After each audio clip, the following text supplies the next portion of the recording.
Good morning, everybody. I know, without a doubt, that y'all have eaten a lot this week. I feel like it myself.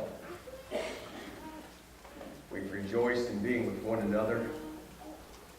We've been mournful over the loss of so many children, along with the families who lost these children in our community. And I think about those things as I start my lesson this morning of when the storm blows. There was an article I read years ago in a church bulletin, and it has circulated the internet at different times, about a fellow who had applied for the job with a farmer. And the farmer wasn't too sure the guy could really handle the task. But there wasn't anybody else around, and he said, well, tell me, what are your qualifications? And he said, I can sleep when the wind blows. The farmer kind of puzzled, looked at him, and said, okay. Didn't have anybody else to choose from. And so the guy worked and did what he was supposed to do and did a pretty good job. Day in and day out, up early, working hard all day long. And the farmer was pretty satisfied. One night, a storm came in, middle of the night, and the guy goes in, the farmer does, to wake up the young man. Say, hey, we've got to get out here and make sure everything's secure. And the guy, you could hear the storm just blowing, wind blowing around outside. Farmer finally gave up trying to wake him up, and he went out himself, take care of things. Went to the barn doors, everything was tied down. Goes inside, horses were all. And he said after he went through several different things, he realized what the man meant when he said, I can sleep when the wind blows. He already had everything secure. Everything was locked down and in its place. And so thus, when the storms came, he didn't panic. He didn't go crazy. He could sleep well because everything was secure. Now look at Matthew chapter 8, if you would, starting in verse 23.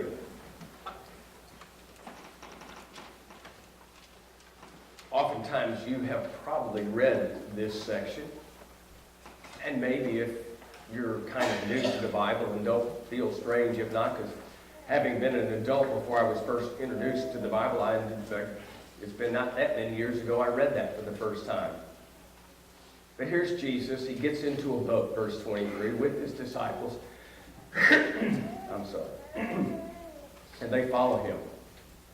But suddenly a great tempest arose on the sea. Now remember that inside this pretty large boat with 12 disciples of Jesus are 4 guys that are seasoned fishermen, and they're used to handling hard weather in a boat, and possibly some others along with them. So there's some people that know what to do. But this great tempest arose on the sea so that the boat was covered with the waves. But he, that is Jesus now, was asleep. I can sleep when the wind blows, the young man said. Here's Jesus asleep now. Then his disciples came to him, and they woke him, saying, Lord, save us, we are perishing. But he said to them, why are you fearful, O you of little faith? And then he arose and rebuked the winds and the sea, and there was a great calm. And so the men, that's his own 12 chosen now, marveled, saying, who can this be, that even the winds and the sea obey him? They had chosen to follow Jesus, and up to this point, I'm sure along the way they've been very impressed by his lessons and the miracles that he performed. But now this was something they couldn't have imagined. Even though they were waking Jesus up and looking for help, they didn't think that was going to happen, and yet it did. And a lot of times, studies over this go over the lack of faith that the apostles had and how we need to have better faith. And that's a good point of view from that. It might talk about Jesus' ability to calm the sea and to prove his greatness as the Son of God. And the astonishment of the disciples to recognize along the way, greater and greater as it was, that this is Jesus, the Son of God. And yet I want you to consider Jesus' calmness in the midst of the storm, sleeping when the storm blows. While others panicked, Jesus slept. While others were going crazy, Jesus was calm.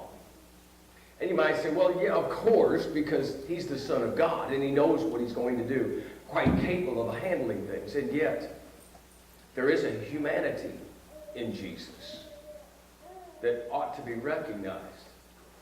The Jesus who, in Gethsemane, if you'll remember a little further down in his ministry, as he was approaching Calvary, that he was so struck by the anxiety that the sweat that came off of him was like drops of blood. In fact, probably blood itself. That he begged his Father in the garden, facing this storm in life, Father, if this cup can be taken from me, to take it away. And yes, he came along and said, not my will, but yours be done. And yet, 3 times he goes through this, stressed over the storm that he was facing. And on the cross itself, as he was agonizing in pain, and had been left by his apostles, a few of them nearby, mother and some other consolers there nearby, and Jesus hanging on the cross cries out at the very end, my God, why have you forsaken me? The humanity of Jesus is being revealed. And yet, in this boat, when the storms are about to come out, there's a calmness about him. And although he was human, he was not being overcome by the concerns or the worries of his apostles. The reason, I think, was not just because of who he was, but Jesus lived a prepared life. Prepared in so many different ways for the storms that blew against him. And so when people came to him and crowds came before him, he handled everyone along the way. When the Pharisees and the Sadducees came and attacked him or questioned him, he was prepared in every way. Turn to Romans chapter 12. We were reading from this just a bit ago in verses 9 and following from the young man who read here. Did a great job. I want to back up and look at verses 1, 2, and 3 for just a minute. As Paul now is writing here, I think he's writing exactly what Jesus lived. Paul says, I beseech you therefore, brethren, by the mercies of God, that you present your bodies a living sacrifice, holy, acceptable to God, which is your reasonable service. Living sacrifice. Jesus faced Calvary because he'd been living a life of sacrifice all along. It was a prepared life to take him to Calvary. Now, he went to Calvary for you and me. He died on the cross, shedding his blood so that we can be saved. But now, as we're looking at what Paul writes, he's telling us to live that kind of life. A living sacrifice, which is what Jesus, in fact, did all the way through. It wasn't just Calvary that was a sacrifice to him, but everything that he did all along the way in dealing with all the different pressures and agony and stress and all were all sacrifices. And now Paul comes around and tells us to follow in the footsteps, in a sense, to live a living sacrifice.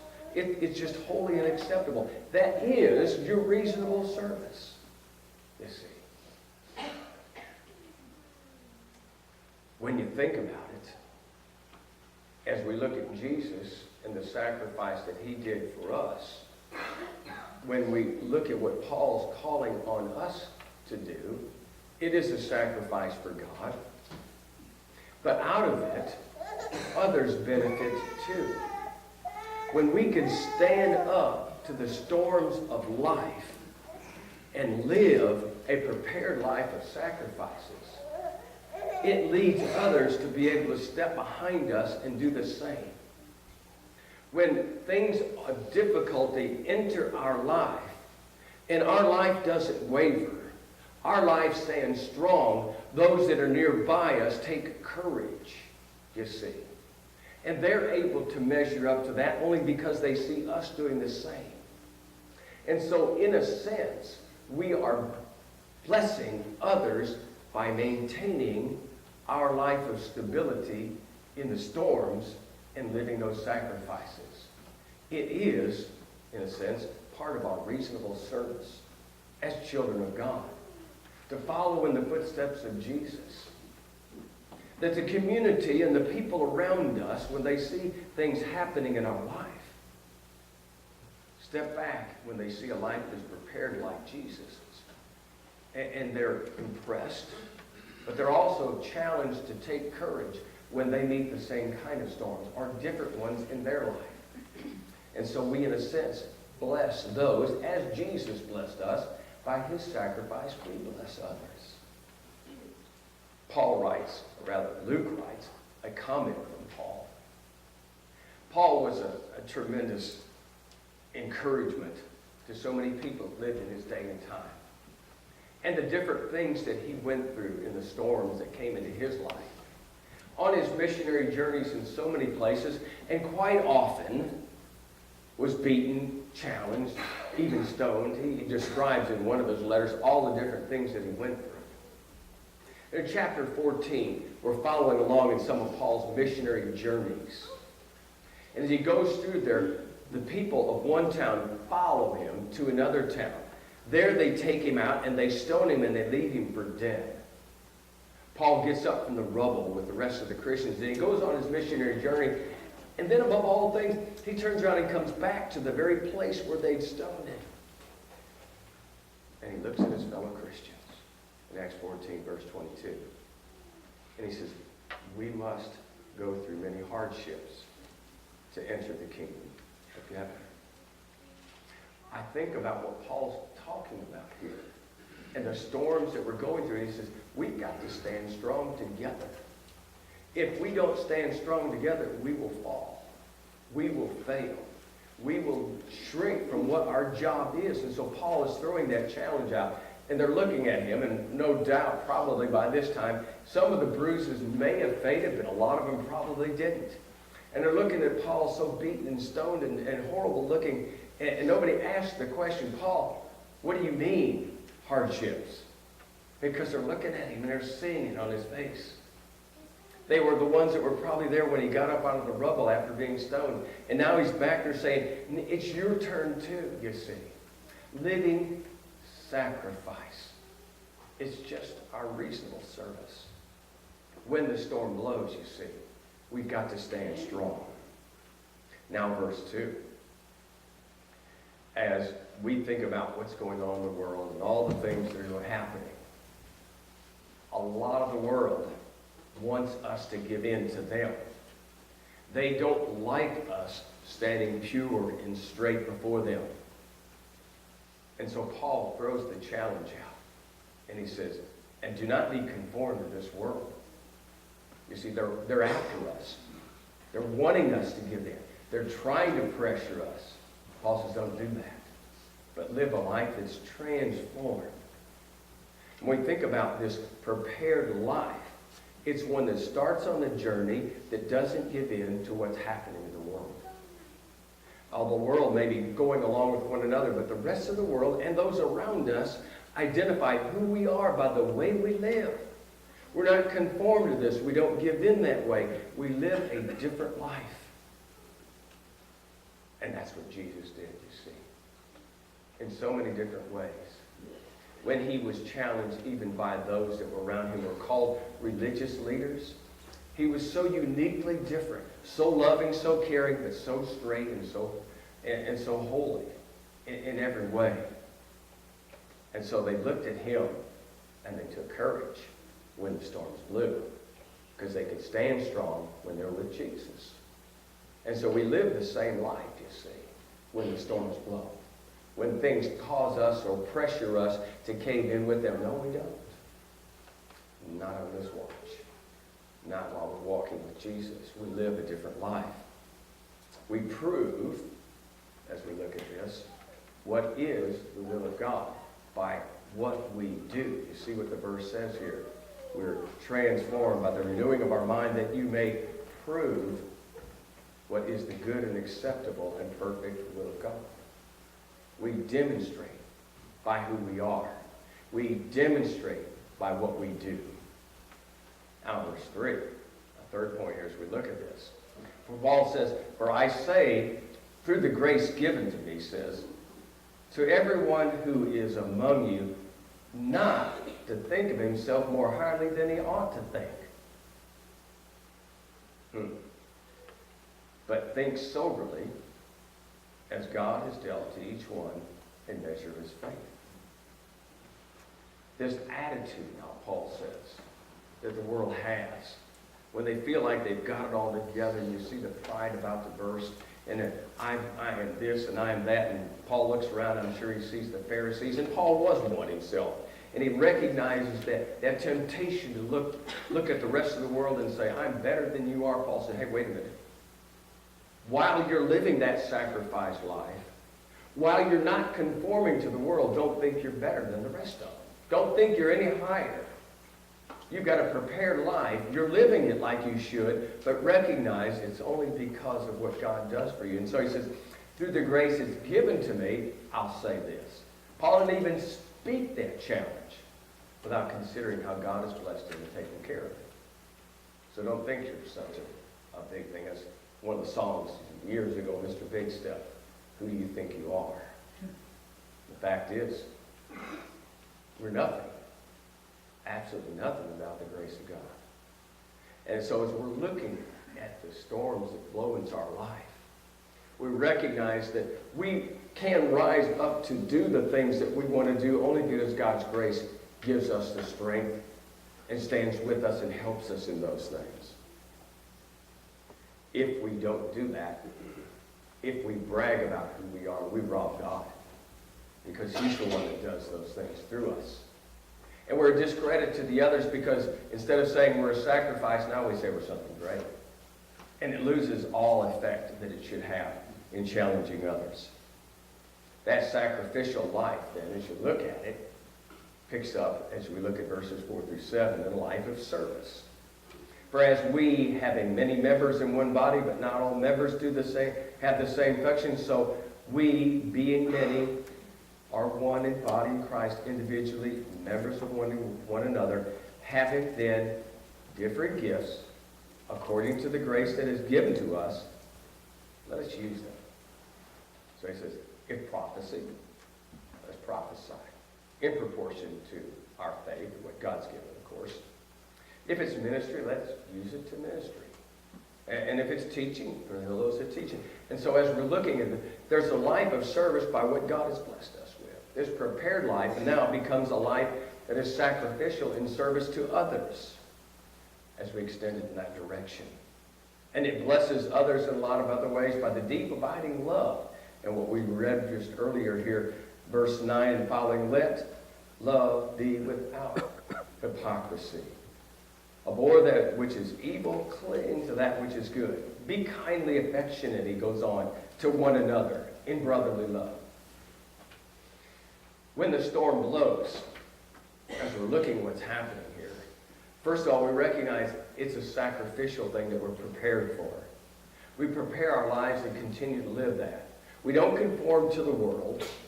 And we go along with that then in verse 3, then we have this idea that God is taking care of us, and through the grace that we're able to do that, so we'll serve only because God has given us that grace.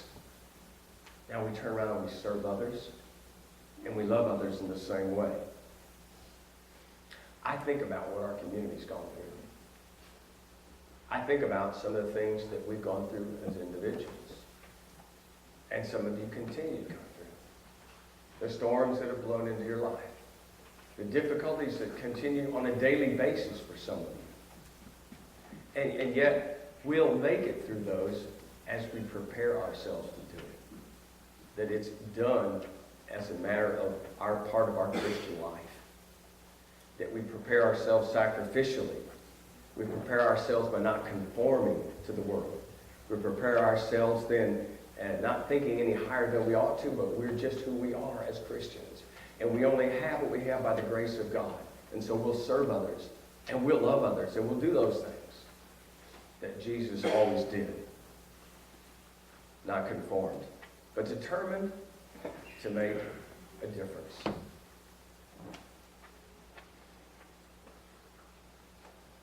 What we do as Christians,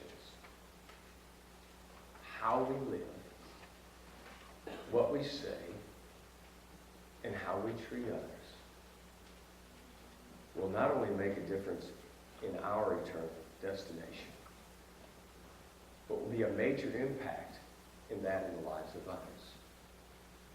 And so Paul calls upon these Christians in Romans chapter 12, living in a very difficult time, a time when the pressures are on them to do and to live and to be so differently than what God has called us to do, to live a life as prepared.